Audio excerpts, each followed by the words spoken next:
isi yacu ifite amajyambere, abantu benshi bashaka amajyambere yayo, ntibibuke gushaka ubwami bw'Imana, byose bigiye kubapfira ubusa.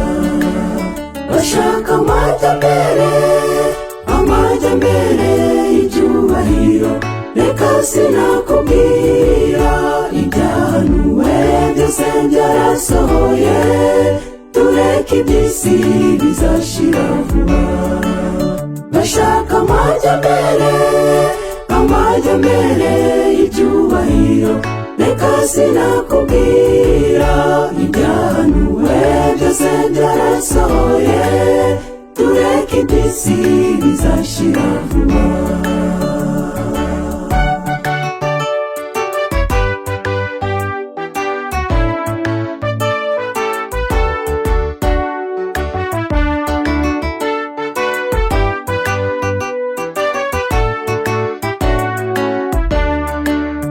Ukuri kwamaze kwibagirana, Bibiliya bayihinduye uko itari, umwati byanjye nibyo bifite ukuri, tureke Bibiliya ituyobore. Bashaka amajyambere, amajyambere y'icyubahiro, reka sinakubwira ibyahanuwe byose byarasohoye, tureke iby'isi bizashira vuba.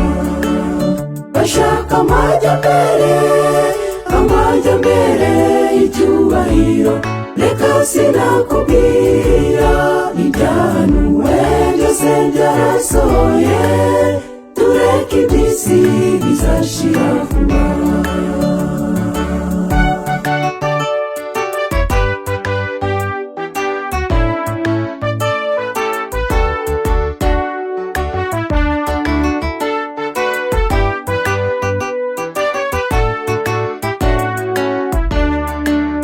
Dukundane nshuti, kwangana si byiza, tureke iby'isi turebe kuja mu ijuru.